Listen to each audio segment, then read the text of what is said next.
ओम ज्ञानतिमिरान्धस्य ज्ञानञ्जनशलाकया चक्षुरुन्मीलितं तस्मै श्रीगुरुवे नमः। श्रीचैतन्यमनोभीष्टं स्थापितं येन भूतले स्वयं रूपकदामय्यं ददाति स्वपदान्तिकं वन्देऽहं श्रीगुरुः श्रीयुतपदकमलं श्रीगुरून् वैष्णवाचं श्रीरूपं साग्रजातं सागणरघुनाथान्वितं तं सजीवं साद्वैतं सावधूतं परिजनसहितं कृष्णचैतन्यदेवं श्रीराधाकृष्णपादान् सगणललिता श्रीविशाखान्विताश्च नारायणं नमस्कृत्यं नरं चैव नरोत्तमं देवीं सरस्वतीं व्यासं ततो जयमुदीरये सुन्वतां स्वकथा कृष्ण पुण्यश्रवणकीर्तनं हृदयन्तस्तु भद्राणि विधनोति सुरसतां नष्टप्रायेषु भद्रेषु नित्यं भागवतसेव्या भगवती उत्तमश्लोके भक्तिर्भवति नैष्टिकी तदा रजस्तमो भावः कामः लोभादेशेत् चेत् एते निरावृतं स्थितसत्त्वे प्रसिद्धति एवं प्रसन्नमनसो भगवद्भक्तियोगतः भगवतत्त्वविज्ञान मुक्तसङ्गस्य जायते विद्यन्ते हृदयं ग्रन्थि छिद्यन्ते सर्वसंशयं क्षीयन्ते चास्य कर्माणि दृष्ट्वा एवात्मनीश्वरे धर्मप्रोजितो कैटभ्यो नत्रो परमो निर्मत्सराणां सतां वेद्यं वास्त्रमत्र वस्तु शिवदं तापत्रय उन्मूलनं श्रीमद्भागवतं प्रमाण अम्लं प्रेमोपमार्थो महान श्री चैतन्य महाप्रभु मतमिदं तत्रादरुणा प्रहे कृष्ण करुणा सिंधु दीनबंधु जगतपते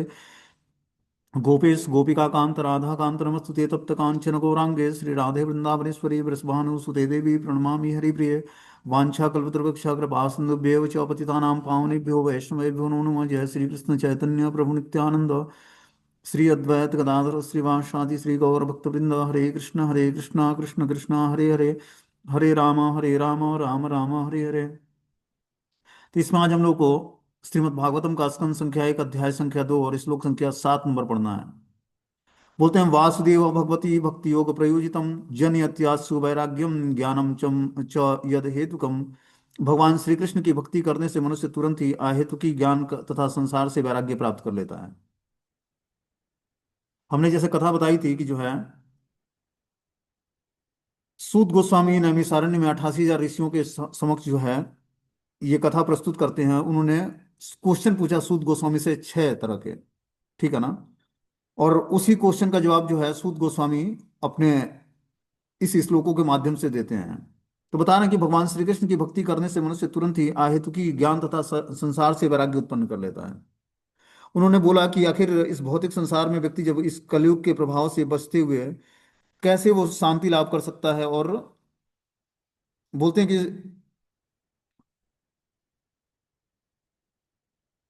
कलयुग में लोगों की आयु अत्यंत कम है, साथ ही वे झगड़ालू, आलसी, भ्रमित, दुर्भाग्य और सदैव उद्विग्न रहने वाले हैं। भिन्न भिन्न शास्त्रों में उनके लिए भिन्न भिन्न कर्तव्यों का उल्लेख है। आपसे निवेदन है कि आप कृपया उन सब शिक्षाओं का सार निचोड़कर हमारे समक्ष प्रस्तुत करें, जिससे हम समस्त प्राणी जगत का परम कल्याण हो सके और हमारा हृदय पूर्ण रूपेण संतुष्ट हो सके। तो इसके कुछ कुछ क्वेश्चंस का जवाब हमने पिछले क्लास में बताया था। अब आगे बता रहे हैं कि जो है भगवान श्री कृष्ण की भक्ति करने से ही मनुष्य तुरंत अहेतुकी ज्ञान तथा संसार से वैराग्य प्राप्त कर सकता है। मतलब कृष्ण भक्ति करने से ही व्यक्ति अहेतुकी ज्ञान, जिसमें कोई अपना हेतु ना हो, भगवान से संबंधित ज्ञान और संसार से वैराग्य, जब भगवान से संबंधित ज्ञान अर्जित करेगा तभी उसको इस भौतिक संसार से वैराग्य उत्पन्न होगा।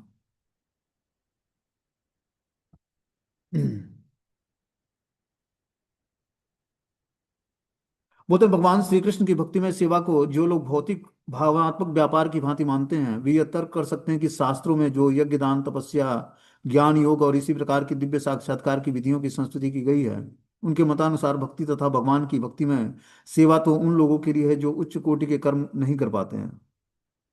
तो बता रहे हैं कि भगवान श्री कृष्ण की भक्ति में सेवा जो लोग भौतिक भावात्मक व्यापार की भांति मानते हैं, वे ये तर्क कर सकते हैं कि शास्त्रों में जो यज्ञ दान तपस्या ज्ञान योग और इसी प्रकार की दिव्य साक्षात्कार की विधियां की संस्तुति की गई है, वो भक्ति तथा भगवान की भक्ति में सेवा तो उन लोगों के लिए है जो उच्च कोटि के कर्म नहीं करते हैं।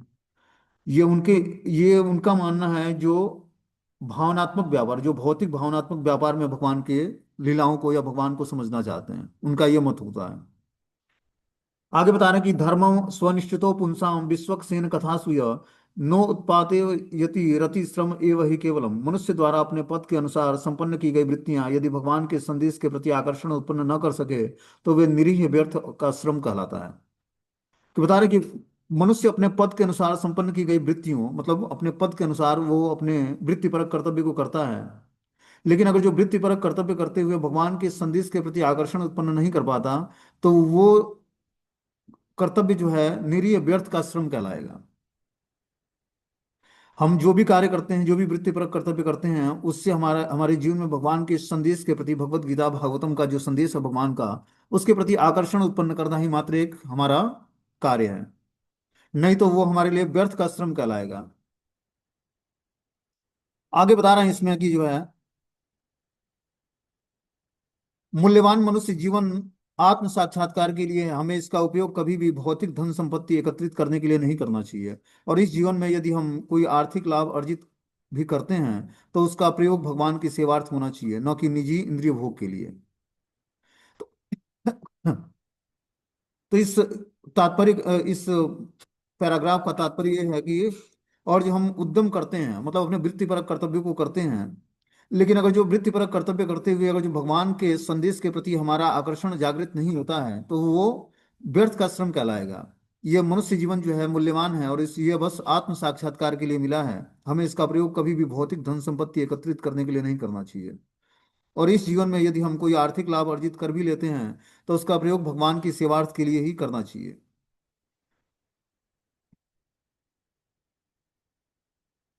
जीवन की इच्छाएं इंद्रिय तृप्ति की ओर लक्षित नहीं होनी चाहिए। मनुष्य को केवल स्वस्थ जीवन या आत्म संरक्षण की कामना करनी चाहिए, क्योंकि मानव तो परम सत्य के विषय में जिज्ञासा करने के लिए निमित्त बना है। मनुष्य की वृत्तियों का इसके अतिरिक्त अन्य कोई लक्ष्य नहीं होना चाहिए। तो यहाँ भगवान बताना चाहते हैं कि जो है, यहाँ पर सूत गोस्वामी बताना चाहते हैं अपने ऋषियों को कि जीवन की इच्छाएं इंद्रिय तृप्ति की ओर लक्षित नहीं होनी चाहिए। कि जो हमारी जीवन की इच्छाएं हैं, वो भगवान की सेवा के लिए लक्षित होना चाहिए, न कि इंद्रिय तृप्ति के लिए। मनुष्य को केवल स्वस्थ जीवन और आत्म संरक्षण की कामना करनी चाहिए, क्योंकि मानव को परम सत्य के विषय में जिज्ञासा करने के निमित्त बना बना है। तो ये जो मनुष्य जीवन मिला हमें, ये स्वस्थ जीवन जीकर आत्म संरक्षण करके और भगवान के विषय में जिज्ञासा करने के लिए मिला है। मनुष्य की वृत्तियों का इसके अतिरिक्त अन्य कोई लक्ष्य नहीं है। जो मनुष्य जीवन मिला, इसके अतिरिक्त मनुष्य का कोई अन्य लक्ष्य नहीं है। लेकिन जब तक व्यक्ति भौतिक संसार में रहता है और भौतिक कॉन्शियसनेस में रहता है, तब तक उसके अंदर बहुत सारे लक्ष्य होते हैं, बहुत सारे गोल को अचीव करना चाहता है। लेकिन यहाँ पर सूत गोस्वामी का बता रहे हैं कि जो मनुष्य जीवन मिला है, उसका उद्देश्य क्या है कि परम सत्य के विषय में जिज्ञासा करना, और जिज्ञासा करके उस वृत्तिपरक कर्तव्यों को करना जो हमारे उस जिज्ञासा में सहयोग कर सके। मतलब आध्यात्मिक जिज्ञासा जो हम करते हैं गुरुजनों से, उस जिज्ञासा में हमारा सहयोग कर सके उस लक्ष्य को प्राप्त करने के लिए, तो वही वास्तविक जिज्ञासा होगी, और वही आत्म साक्षात्कार के मार्ग पर हमें आगे बढ़ाएगा, वही ज्ञान।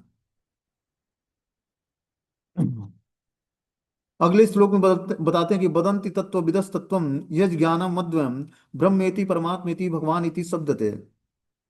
यद्यपि परम सत्य एक ही है, भिन्न भिन्न अध्यात्मवादी इसका अनुभव भिन्न भिन्न स्तरों पर करते हैं। कोई इसे निराकार ब्रह्म के रूप में देखता है, तो कोई कण में व्याप्त परमात्मा रूप में, और कोई परम सुंदर सर्वगुण संपन्न भगवान के रूप में। शास्त्रों में इन तीन स्तरों का उल्लेख मिलता है। तो भगवत गीता के माध्यम से भी हम लोगों ने जाना कि परम सत्य का व्यक्ति रियलाइजेशन तीन कैटेगरी में करता है। एक ब्रह्म, दूसरा परमात्मा, और तीसरा है स्वयं भगवान के रूप में। तो जिस तरह जिसके भक्ति का स्टैंडर्ड होता है, उसी तरह वो उसको रियलाइजेशन होता है। बता रहे हैं कि यद्य परम सत्य एक ही है, भिन्न भिन्न अध्यात्मवादी इसका अनुभव भिन्न भिन्न स्तरों पर करते हैं। कोई इसको निराकार ब्रह्म के रूप में देखता है और उसका ज्योति का ध्यान लगाता है। कोई इसको परमात्मा के रूप में देखता है और परमात्मा का ध्यान करता है। कोई इसको भगवान की तरह देखता है, तो भगवान सर्वगुण संपन्न भगवान के रूप में देखता है, तो भगवान का रियलाइजेशन करता है और भगवान की प्रत्यक्ष सेवा करता है। तो जीवन का उद्देश्य भगवान की सेवा करके हम निराकार ब्रह्म को भी रियलाइज कर लेंगे, और परमात्मा को भी रियलाइज कर लेंगे, और भगवान को भी रियलाइज कर लेंगे। और भक्ति करना ही सबसे सरल आसान मेथड है कि हम भक्ति करके ही हम तीनों परम सत्य को तीनों भागों में हम रियलाइज कर पाएंगे, कि भगवान ब्रह्म भी हैं, परमात्मा भी हैं, और स्वयं साक्षात भगवान भी हैं। तो इन तीनों का रियलाइजेशन जो है भक्तों को होता है। शास्त्रों में इन तीनों अस्त्रों का उल्लेख मिलता है। जीवन का सर्वोच्च लक्ष्य परम भगवान को प्रसन्न करना है। इसीलिए किसी भी बुद्धिमान व्यक्ति को चाहिए कि वह एक अविचलन मन से सतत उनके बारे में श्रवण करे, उनका गुणगान करे, उनका स्मरण करे, और उनका पूजन करे। इस तरह जब व्यक्ति सतत भगवान के नाम का कीर्तन करता है और क्या करता है, श्रवण करता है, तब वो जाकर जीवन के परम लक्ष्य भगवान को प्रसन्न करता है। और बुद्धिमान व्यक्ति को चाहिए कि अविचलित मन से सतत भगवान के नाम का श्रवण करे, गुणगान करे, स्मरण करे, और उनकी पूजा करे। तब जाकर उसको जीवन का चरम लक्ष्य प्राप्त होगा। बोलते हैं तत् तस्मादेकेन मनसा भगवान सात्वतां पति श्रोतव्यम कीर्तितव्यस्य ध्येयं पूज्यस्य नित्यदा अतएव मनुष्य को एकाग्रचित्त से उस पूर्ण पुरुषोत्तम भगवान के विषय में निरंतर श्रवण कीर्तन स्मरण और पूजन करना चाहिए, जो भक्तों के रक्षक हैं। तो जब हम एकाग्रता पूर्वक श्रवण कीर्तन और स्मरण और पूजन करेंगे, तब हम जान पाएंगे कि अवश्य रक्षिबे कृष्ण, कृष्ण अवश्य हमारी रक्षा करेंगे। इस बात पर हमें पूर्ण विश्वास हो जाएगा। यदि परम सत्य का साक्षात्कार ही जीवन का चरम लक्ष्य है, तो इसे हम हर संभव साधन से अवश्य करना चाहिए। उपयुक्त वर्णों और आश्रमों में हम हर एक में गुणगान, श्रवण, स्मरण और पूजन, ये चार विधियां सामान्यतः वृत्तियां हैं। इस जीवन सिद्धांतों के बिना कोई रह नहीं सकता है। जीवों के कार्यकलाप जीवन के इन्हीं चार विभिन्न सिद्धांतों में व्यस्त रहने के निमित्त निहित है। विशेष रूप से आधुनिक समाज में तो मुख्यतः सारे कार्यक्रम श्रवण तथा कीर्तन पर ही मुख्यतः आधारित होता है। कोई भी व्यक्ति, चाहे उसका सामाजिक हैसियत कैसी भी क्यों ना हो, वह कुछ ही काल में विख्यात हो जाता है। यदि दैनिक समाचार उसका गुणगान करते हैं, तो चाहे ये गुणगान झूठे हों या सच, कभी कभी किसी दल विशेष के राजनीतिक नेताओं का विज्ञापन समाचार पत्रों में प्रसारित होता है, और ऐसे गुणगान की विधियों से एक नगण्य व्यक्ति भी अल्प समय में महत्वपूर्ण बन जाता है। हम देखते हैं कि किसी व्यक्ति को अगर जो हाईलाइट करना है, तो न्यूज़पेपर के माध्यम से या इंटरनेट के माध्यम से व्यक्ति क्या करता है, उसको उसका प्रचार करता है, और व्यक्ति बहुत ही हाईलाइट हो जाता है कुछ ही दिनों में। तो अगर जो मैं भगवान को भी तत्व से जानना है, तो भगवान के बारे में गुणगान करना पड़ेगा, भगवान के बारे में सुनना पड़ेगा, तत्व से जानना पड़ेगा।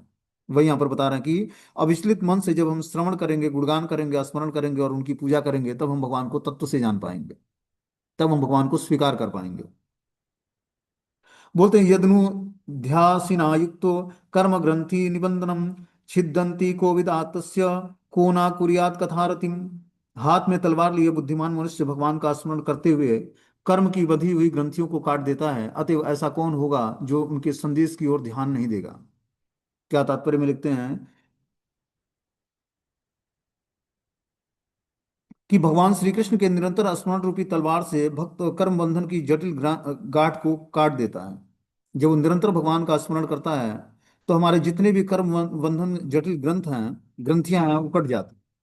क्या बोलते हैं, विद्यन्ते हृदय ग्रंथि छिद्यन्ते सर्व संशयम क्षीयन्ते चास्य कर्माणि दृष्ट्वा एव आत्मनीश्वरे। विद्यन्ते हृदय ग्रंथि, ये श्री कृष्ण कथा क्या करती है, विद्यन्ते हृदय ग्रंथि, हृदय की ग्रंथियों को छिन्न भिन्न कर देती है। जो आसक्तियां हैं उसको क्या करती है, छिन्न भिन्न कर देती है। ये कृष्ण कथा है, ये एक रसायन की तरह है।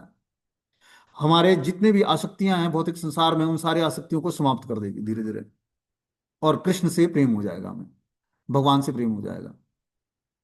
इसीलिए व्यास देव जो है 17-18 पुराणों की रचना कर ली है, अनेक उपनिषद लिख दिए, चारों वेद लिख दिए उन्होंने। उसके बाद भी वो अशांत थे। तो नारद मुनि से पूछे कि आखिर हमारे अशांति का कारण क्या है, तो उन्होंने बताया कि हे व्यास देव, आपने क्या किया है, भगवान श्री कृष्ण के शुद्ध चरित्र का वर्णन नहीं किया, इस कारण से आप अशांत हो। आप उनको और उनके शुद्ध भक्तों को ग्लोरीफाई करो, तब आपका मन शांत होगा। तब उन्होंने श्रीमद् भागवतम नामक पुराण का की रचना की, और फिर उनको परम शांति मिली। तो जब हम श्रीमद् भागवतम को सुनते हैं, तो नष्ट प्रायेषु अभद्रेषु, हमारी सारी अभद्रता नष्ट हो जाती है, क्योंकि इसमें मात्र कृष्ण का ग्लोरिफिकेशन और भगवान की शुद्ध भक्ति का वर्णन है। जब तक हम भगवान की शुद्ध भक्ति को, लविंग प्रेममयी सेवा, जो भगवान की प्रेममयी सेवा है, लविंग डिवोशनल सर्विस, जब तक हम उसके बारे में नहीं सुनेंगे, तब तक हम कैसे जान पाएंगे कि भगवान की शुद्ध भक्ति क्या है। अभी तो हम मिश्रित भक्ति के स्टेज पर हैं, और बहुत सारी आसक्तियां पाल रखा है हमने, धन के प्रति, परिवारजनों के प्रति, जॉब बिजनेस के प्रति, हमारी बहुत सारी आसक्तियां हैं। और श्रीमद् भागवतम बताता है, भगवत गीता के माध्यम से हम जानते हैं कि भगवान से आसक्ति बनानी है। कैसे हम भगवान से आसक्ति बना पाएंगे, तो उसके लिए हमें क्या करना पड़ेगा, श्रवणम कीर्तनम विष्णु स्मरणम पाद सेवनम अर्चनम वंदनम दास्यम साख्यम आत्मनिवेदनम। भक्ति के 9 मेथड प्रहलाद महाराज ने बताया श्रीमद् भागवतम में। तो इस 9 मेथड से हम श्रवणम और कीर्तनम कलयुग के लिए बहुत ही पावरफुल इंस्ट्रूमेंट है, जिससे हम अपने समस्त आसक्तियों को त्याग सकते हैं, काट सकते हैं। वही यहाँ पर बता रहे हैं कि जो है, भगवान श्री कृष्ण की निरंतर स्मरण रूपी तलवार से भक्त कर्म बंधन की जटिल गांठों को काट देता है। फिर ऐसा कौन बुद्धिमान व्यक्ति होगा जो ध्यान पूर्वक इस कृष्ण कथा को नहीं सुनना चाहेगा। देखो, हमने बताया कल कि कृष्ण कथा सुनने के लिए पहले महत् पुरुषों की सेवा करनी पड़ेगी, तब ये कथा हमें डाइजेस्ट होगी और हम अच्छे तरीके से सुनकर इसको समझ पाएंगे। जो भक्त भागवत है, जब हम उसकी सेवा करेंगे तब हम ग्रंथ भागवत की सुनने की हमारे अंदर अभिलाषा जागृत होगी। ये बहुत इंपॉर्टेंट है। उस तरह कथा सुनने की इच्छा हमारे अंदर जागृत नहीं होगी। या तो पूर्व जन्म की हमारी स्वीकृति होगी, तब हम भगवत कथा को सुन पाएंगे। क्योंकि बहुत ही सिलेक्टेड लोग को भगवान अपना कथा सुनने का, नाम जप करने का, धाम में रहने का, धाम दर्शन करने का, बहुत ही करोड़ों करोड़ों व्यक्तियों में से किसी एक आध व्यक्ति को भगवान सिलेक्ट करते हैं।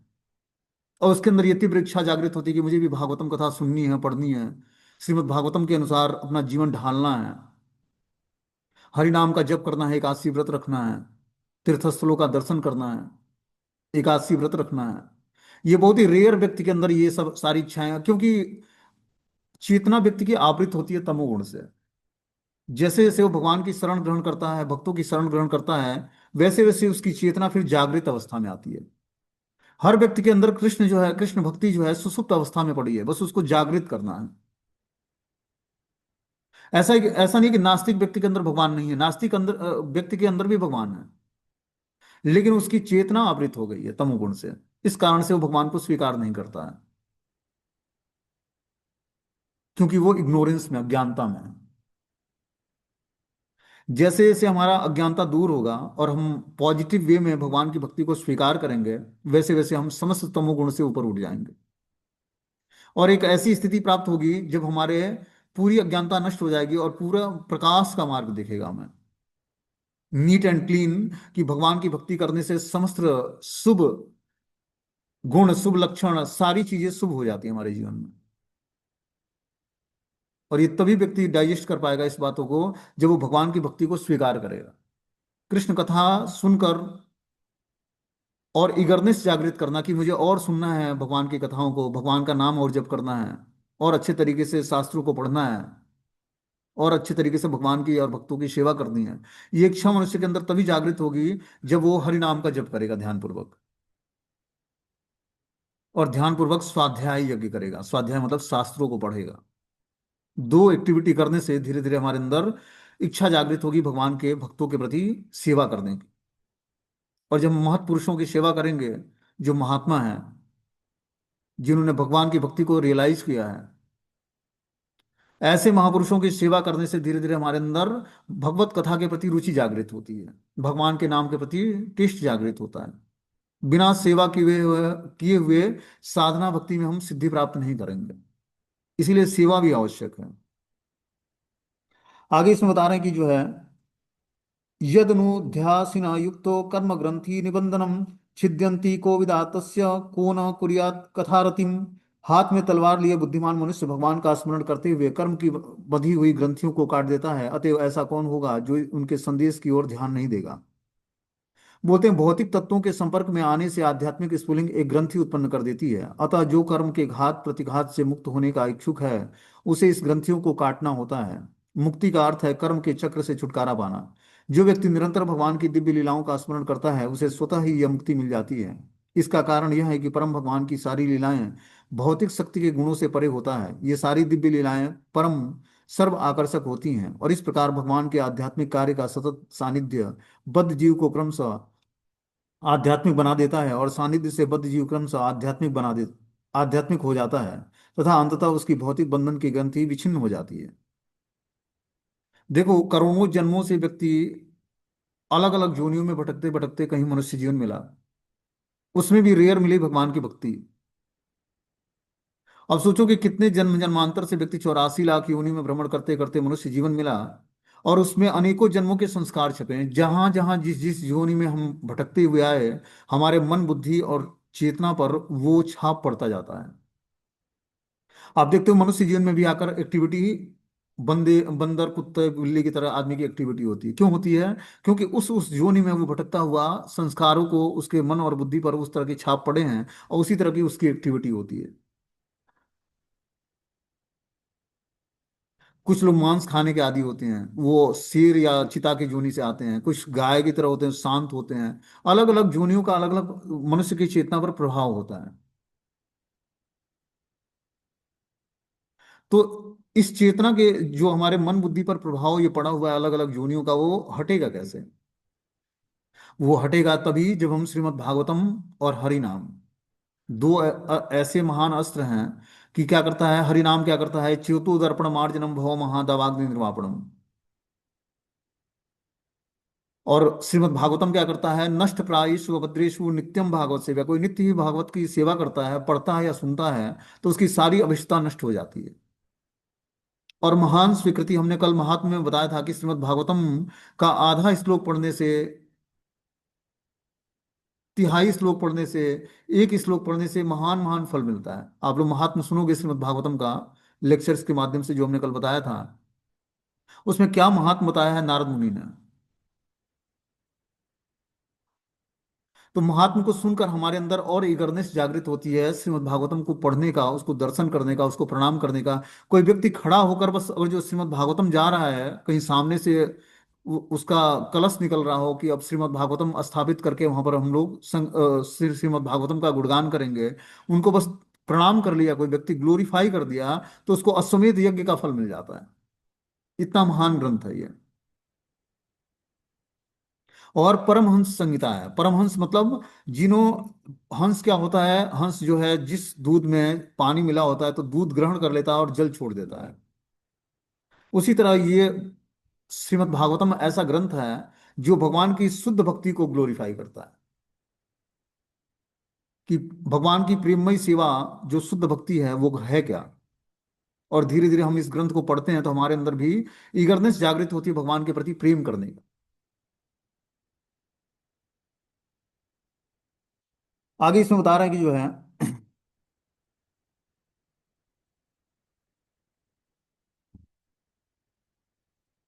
शुश्रूवो श्रद्धानश्च वासुदेव कथारुचि श्यामन महत सेवया विप्रा पुण्य तीर्थो निसेवनात्।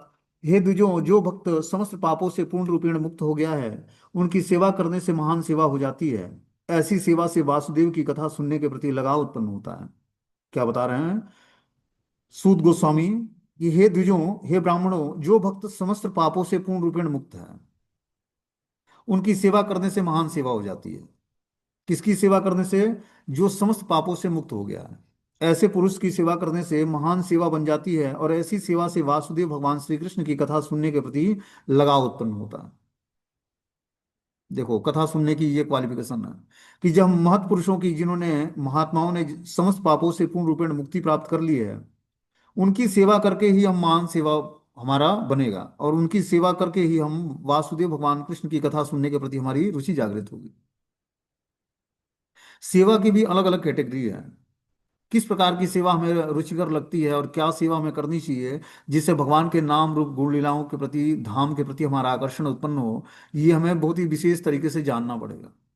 और उस तरह की सेवा जब हम करेंगे तब जाकर धीरे धीरे हमारे हृदय में जो है भगवान के नाम रूप गुण लीला और धाम के प्रति रुचि जागृत होगी। और यही अल्टीमेटली गोल है हमारी सेवाओं का। जो भी हम सेवा करते हैं, अल्टीमेटली गोल क्या है कि हमारा भगवान के नाम रूप गुण लीला धाम के प्रति आकर्षण उत्पन्न हो जाए।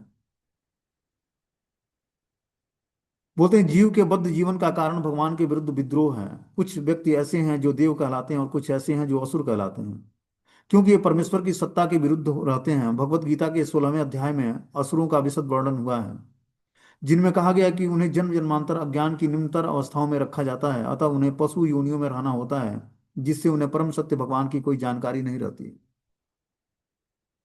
देखो, मनुष्य जीवन भी पाकर हमारे कॉन्सियसनेस पे डिपेंड करता है कि हम कैसी मानसिकता डेवलप करते हैं।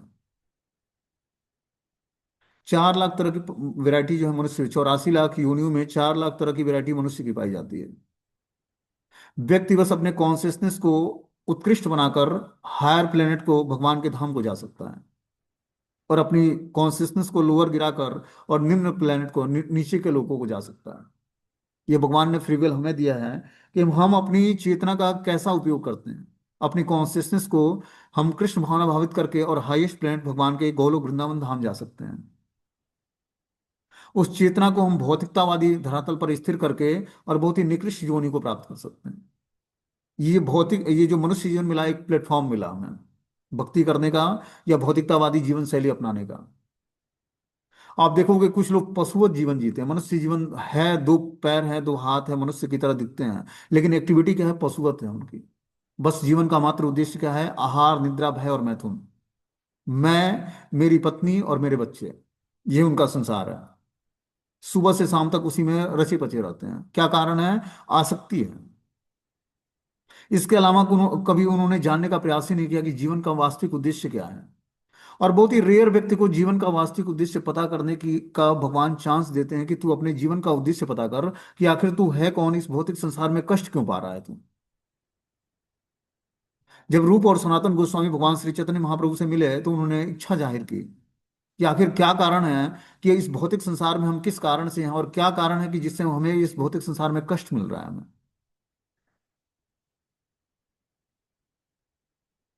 तो महाप्रभु ने उनको ज्ञान प्रदान किया, फिर उन्होंने महाप्रभु की शरण ग्रहण की। तो श्रीमद् भागवतम के माध्यम से हम जान पाते हैं कि हमारा वास्तविक जीवन का उद्देश्य क्या है, कि भगवान की शरण ग्रहण करना। और जब हम भगवान की शरण ग्रहण करेंगे तब जाकर धीरे धीरे जीवन के उद्देश्य को प्राप्त कर पाएंगे। जीवन का उद्देश्य क्या है? आहार निद्रा भय मैथुन से ऊपर उठकर और आध्यात्मिक धरातल पर अपनी चेतना को स्थिर करना है। क्योंकि ये तो पशुवत जीवन है। आहार निद्रा भय और मैथुन, ये मनुष्य भी करता है और पशु भी करता है। लेकिन भगवान ने मनुष्य को इंटेलिजेंस प्रदान किया, बुद्धि प्रदान किया, कि तुम मुझे तत्व से जान जाओ। तत्व से जानकर मुझे पाने की इच्छा जागृत कर लो। जब तक हमारे अंदर ईगरनेस उत्पन्न नहीं होगी भगवान को प्राप्त करने की, तब तक हम भगवान के धाम नहीं जा पाएंगे। और ईगरनेस तभी उत्पन्न होगी जब हम संपूर्ण पापों से मुक्त होकर और पूर्ण पुरुषोत्तम भगवान की सेवा और कथा सुनने के प्रति लगाव जब तक उत्पन्न नहीं होगा, तब तक हम वास्तव में जो भगवत धाम जाने का इच्छुक है उसे चाहिए कि भगवान के सेवकों को भगवान के रूप में माने। और भगवान के ऐसे दास महात्मा या तीर्थ कहलाते हैं। वे विशिष्ट देश काल के अनुसार उपदेश देते हैं। भगवान के सेवक लोगों को भगवत भक्त बनने के लिए प्रेरित करते हैं। वे कभी यह सहन नहीं कर सकते कि कोई उन्हें ईश्वर कहे। यद्यप श्री चैतन्य महाप्रभु प्रामाणिक शास्त्रों के अनुसार निर्देशानुसार साक्षात भगवान थे, किंतु वे भक्त की तरह बने रहे। जो लोग उन्हें ईश्वर रूप में मान जानते थे, वे उन्हें ईश्वर कहकर पुकारते थे, किंतु तब वे अपने कानों को हाथों से बंद करके भगवान विष्णु के नाम का कीर्तन करने लगते थे। वे स्वयं को ईश्वर कहलाने का घोर विरोध करते थे। यद्यपि वे निस्संदेह साक्षात भगवान हैं, भगवान हमें उन धूर्तों से आगाह करने के लिए ऐसा आचरण करते जो अपने को ईश्वर कहलाते हैं।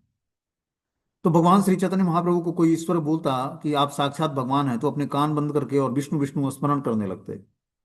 वो बोलते निसंदेह भगवान विष्णु ही भगवान है। बता रहे हैं कि कानों को हाथों से बंद करके भगवान विष्णु के नाम का कीर्तन करने लगते। वे स्वयं को ईश्वर कहलाने का घोर विरोध करते। निसंदेह वे साक्षात भगवान ही हैं। भगवान हमें उन धूर्तों से आगाह करने के लिए ऐसा आचरण करते जो अपने को ईश्वर कहलाते हैं। ईश्वर का दास ईश्वरीय चेतना का प्रसार करने के लिए आता है। जो ईश्वर का दास होता है, भगवान का दास होता है, वो भगवान की ईश्वरीय चेतना का प्रसार करने के लिए आता है। बुद्धिमान लोगों को चाहिए कि वे उनके साथ हर एक तरह से सहयोग करें।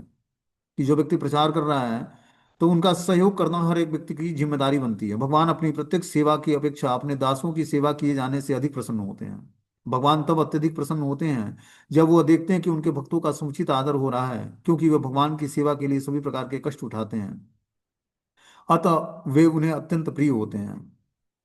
भगवत गीता में भगवान घोषित करते हैं कि उन्हें उन भक्तों के समान अन्य कोई प्रिय नहीं है जो उनकी महिमा का प्रचार करते हुए अपना सर्वस्व संकट में डालता है। भगवान के सेवकों की सेवा करके कोई भी धीरे धीरे उन सेवकों के गुणों को प्राप्त कर सकता है, और इस प्रकार वो भगवान की महिमा सुनने के योग्य बन जाता है। भ- भगवत धाम में प्रवेश पाने के लिए भक्त की पहली योग्यता यह है कि वो भगवान के विषय में सुनने को उत्सुक हो जाए। तो भगवत धाम में प्रवेश करने की पहली योग्यता यह है कि जब हम भगवान की महिमाओं को सुनते हैं, भगवान को तत्व से जानते हैं, तभी तो हमें उनसे मिलने की इच्छा जागृत होगी। तो हमें क्या करना चाहिए? जब तक हम भगवान की कथाओं को सुनेंगे नहीं, तब तक भगवान से मिलने की इच्छा हमारे अंदर जागृत नहीं होगी। आगे बता रहे हैं कि जो है, शृणुताम स्वकथा कृष्ण पुण्य श्रवण कीर्तनम हृदयंतस्थु भद्राणी विदनोति सुरसताम। प्रत्येक हृदय में परमात्मा स्वरूप स्थित तथा सत्यनिष्ठ भक्तों के हितकारी भगवान श्री कृष्ण उस भक्त के हृदय से भौतिक भोग की इच्छाओं को हटा देते हैं जिसने उनकी कथाओं को सुनने में रुचि उत्पन्न कर ली है, क्योंकि ये कथाएं ठीक से सुनने और कहने पर अत्यंत पुण्यप्रद होती हैं। क्या बता रहे हैं? सुनताम स्वकथा कृष्ण पुण्य श्रवण कीर्तनम हृदयंतस्तु भद्राणी विदनोति सुरसताम। प्रत्येक हृदय में जो परमात्मा रूप में भगवान है, सत्यनिष्ठ भक्त के हितकारी भगवान श्री कृष्ण उस भक्त के हृदय से भौतिक भोग की समस्त इच्छाओं को हटा देते हैं। कब? जब वो उनकी कथाओं को सुनने में रुचि उत्पन्न कर लेता है। देखो मैं नहीं बोल रहा, ये सूत गोस्वामी नैमिषारण्य के 88,000 ऋषियों को बता रहे हैं कि कृष्ण कथा के सुनने में अगर जो व्यक्ति रुचि जागृत कर लेता है तो भगवान उसके हृदय के समस्त भौतिक कल्मश को, भोग की इच्छाओं को नष्ट कर देते हैं। और ये कथाएं ठीक से सुनने और कहने पर अत्यंत पुण्य प्रदान करती है। कैसी पुण्य? भगवान भक्ति उन्मुखी स्वीकृति प्रदान करती है। भगवान श्री कृष्ण की कथा उनसे अभिन्न है, अतएव जब भी अपराध रहित होकर भगवान के बारे में श्रवण और उनका गुणगान किया जाता है तो ये समझना चाहिए कि वहां पर स्वयं भगवान कृष्ण दिव्य शब्द के रूप में उपस्थित हैं, जो साक्षात भगवान के समान ही शक्तिमान है। चैतन्य महाप्रभु ने अपने शिक्षा अष्टकम में स्पष्ट रूप से घोषित किया है कि भगवान के पवित्र नाम में भगवान की सारी शक्तियां निहित हैं और उन्हें अपने असंख्य नामों को वही शक्ति प्रदान किया है। इसके लिए कोई समय अवधि निश्चित नहीं है। कोई भी व्यक्ति अपनी सुविधा के अनुसार ध्यानपूर्वक और आदरपूर्वक पवित्र नाम का जप कर सकता है। भगवान हम पर इतने दयालु हैं कि हमारे समक्ष दिव्य शब्द के रूप में साक्षात उपस्थित हो जाते हैं। तो जब हम भगवान के दिव्य नामों का जप करते हैं तो भगवान अपने उस शब्द वाइब्रेशंस के माध्यम से हमारे सामने उपस्थित हो जाते हैं। आगे बता रहे कि नष्ट प्रायसु भद्रेषु नित्यम भागवत सेव्या भगवती उत्तम श्लोके भक्तिर्भवती नैष्ठ की। भगवान की भागवत की कक्षाओं में नियमित उपस्थित रहने तथा शुद्ध भक्त की सेवा करने से हृदय के सारे दुख लगभग पूर्णतया विनष्ट हो जाते हैं और उस पुण्य श्लोक भगवान की अटल प्रेमा भक्ति स्थापित हो जाती है, जिनकी प्रशंसा दिव्य गीतों से की जाती है। देखो क्या महिमा बता रहे हैं कि भागवत की कक्षाओं में नियमित उपस्थित रहने से और शुद्ध भक्त की सेवा करने से हृदय के सारे दुख लगभग पूर्णतया विनष्ट हो जाते हैं। जब हम श्रीमद् भागवतम को नियमित रूप से उपस्थित होकर सुनेंगे और शुद्ध भक्त की सेवा करने से हृदय के सारे दुख लगभग पूर्णतः विनष्ट हो जाते हैं। दो माध्यम से अपने हृदय को हम स्वच्छ कर सकते हैं। पहला तो भागवतम की कक्षाओं में नियमित उपस्थित होकर सुनने मात्र से और भगवान के शुद्ध भक्तों की सेवा करने से। व्यक्ति भागवत और ग्रंथ भागवत की सेवा करके ही हम अपने समस्त कल्मश से शुद्ध हो सकते हैं। बता रहे हैं उस पुण्य श्लोक भगवान की अटल प्रेमा भक्ति स्थापित हो जाती है, जिनकी प्रशंसा दिव्य गीतों से की जाती है। हमारे हृदय में भगवान के की प्रेमा भक्ति, अटल जो प्रेमा भक्ति है, वो भगवान उत्तम श्लोक भगवान के गुणगान सुनने मात्र से हमारे हृदय में भगवान की प्रेमा भक्ति अटल रूप से स्थापित हो जाएगी। तदा रजस्तमो भाव कामलो वादय चेत चेत एते नरावृद्धम स्थिति सत्य प्रसिद्धति। ज्यों ही हृदय हृदय में अटल प्रेम भक्ति स्थापित हो जाती है, प्रकृति के रजो और तमोगुण के प्रभाव जैसे काम, इच्छा, लोभ हृदय से लुप्त हो जाते हैं। तब भक्त सतोगुण में स्थिर होकर परम सुख का अनुभव करता है। ये कृष्ण कथा क्या करती है? हमारे अंदर प्रेमा भक्ति की, हृदय में अटल प्रेमा भक्ति स्थापित करती है। और जो प्रकृति के रजो और तमोगुण का प्रभाव जो हमारे हृदय में है, काम, इच्छा और लोभ, वो धीरे धीरे लुप्त हो जाता है, नष्ट हो जाता है। और तब व्यक्ति सतोगुण में स्थिर होकर परम सुखी अनुभव करता है।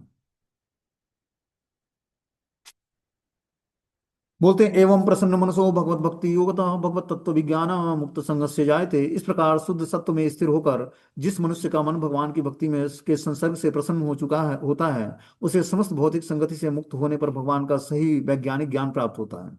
जब हम हमारा हृदय शुद्ध सत्व में स्थिर हो जाएगा तो मनुष्य का मन भगवान की भक्ति के संसर्ग से प्रसन्न हो जाएगा।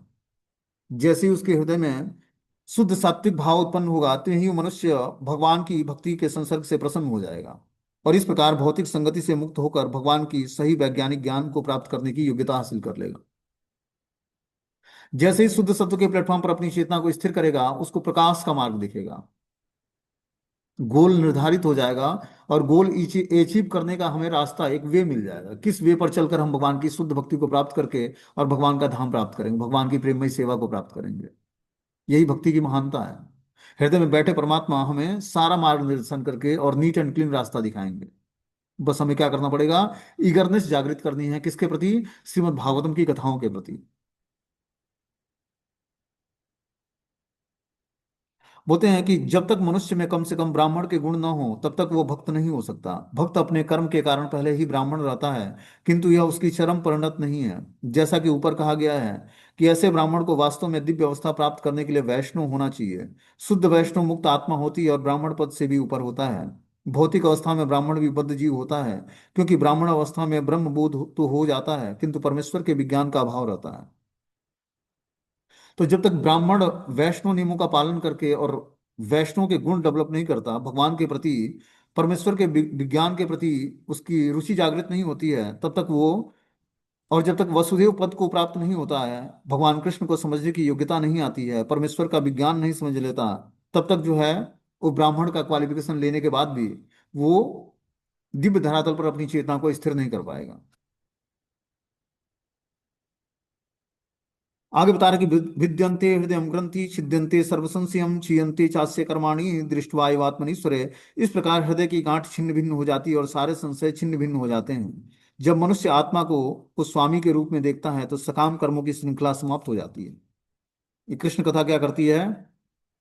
हृदय की गांठ को छिन्न भिन्न कर देती है, सारे संशय हमारे नष्ट हो जाते हैं, और फिर मनुष्य के स्वामी, आत्मा को स्वामी के रूप में देखता है और सकाम कर्मों की श्रृंखला समाप्त हो जाती है। ये है कृष्ण कथा का महत्व। अब आगे जो है दिव्यता और दिव्य सेवा, ये श्लोक अध्याय का नाम है। तो आगे हम लोग इसमें किस श्लोक से आगे हम लोग कल सुनेंगे। हरे कृष्णा।